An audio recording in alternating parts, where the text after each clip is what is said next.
রঘুনাথপুর গ্রামে নিলয় নামে একটি ছেলে বাস করত। সে একদিন বিছানাতে বসে বলছিল, বাড়িতে বসে থেকে আর ভালোই লাগছে না, একটু নানুদের বাসায় যেতে পারলে ভালো হতো। যাই, গিয়ে দাদুকে বলি যে দাদু, আমি একটু নানুদের বাসায় যাব, কারণ সেখানে আমার একটি প্রিয় বন্ধু আছে, তাকে অনেক দিন ধরে দেখি না, তাই নানুদের বাসায় যাব। যাই দাদু, দাদু, আমি একটু নানুদের বাসায় যাব, কতদিন হয়ে গেল নানুদের বাসায় যাই না, প্লিজ দাদু, আজকে একটু নানুদের বাসায় যাই।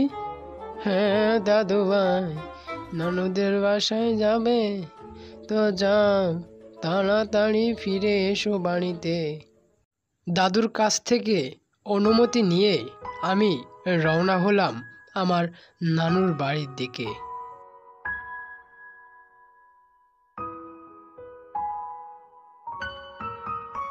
ও, আজকে কতদিন পরে যে নানুদের বাসায় যাচ্ছি। আহ, বন্ধুদের হাতে আজকে জব্বর আড্ডা হবে। যাই, তাড়াতাড়ি পা চালাই, নাহলে এদিকে সন্ধ্যা নেমে যেতে পারে। নিলয় যাচ্ছে তার নানির বাড়ি। এই যে যেই পথটা দিয়ে সে যাচ্ছে সেটা একটি ভয়ঙ্কর পথ। দিনের বেলায় পথটা চেনা যায় না, কিন্তু রাতের বেলায় হ্যাঁ হ্যাঁ হ্যাঁ হ্যাঁ হ্যাঁ। এদিকে দেখা যাচ্ছে নিলয় তার নানু বাড়ি পৌঁছে গেছে। সে একটি বিছানার উপরে বসে আছে। সে বলে, অনেকক্ষণই তো বসে থাকা হলো, বিশ্রামটাও হয়ে গেল, তো যাই, একটু বাইরে প্রান্তেই ঘুরে আসি।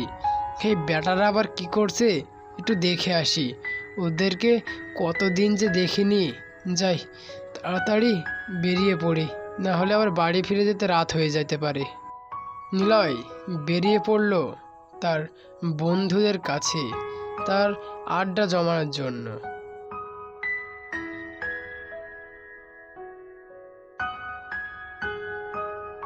নিলয় যখন দূর থেকে আসছিল তখন সে দেখল তার একটি বন্ধু তার সামনে দাঁড়িয়ে আছে। সে গিয়ে থেমে বলল, কি রে, কেমন আছিস? ভালো আছিস তো? আর সবাই কই রে? কাউকেই তো দেখছি না। তো তুই কেমন আছিস? ভালো আছিস তো? আজকে এলাম, তাই ভাবলাম তোদের কাছ থেকে ঘুরে আসি। এসেছিস তো ভালোই করেছিস। যত সম্ভব তাড়াতাড়ি তুই বাড়ি ফিরে যাস। আমাদের গ্রামটা আর সেরকম গ্রাম নেই রে।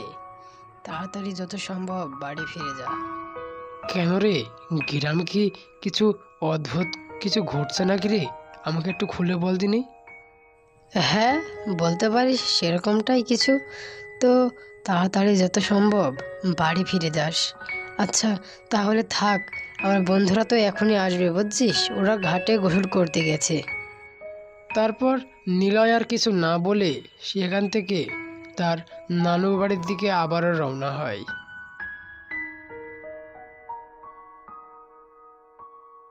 নানু, এদিকে তো বিকাল হয়ে গেল, আমি একটু বাড়ি ফিরে যাব, আমার আর ভালো লাগছে না। দাদু ওদিকে একলা বসে আছে।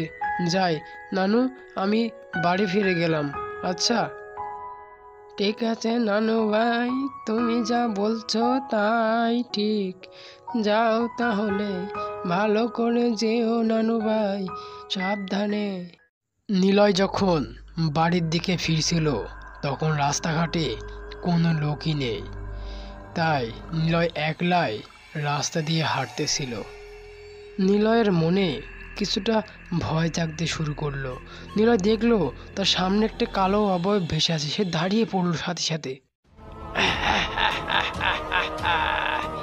এই তো, আজকে একটা ভালো শিকার পেয়েছি, একে আজকে খাবো। আমাকে ছেড়ে দাও, আমাকে ছেড়ে দাও।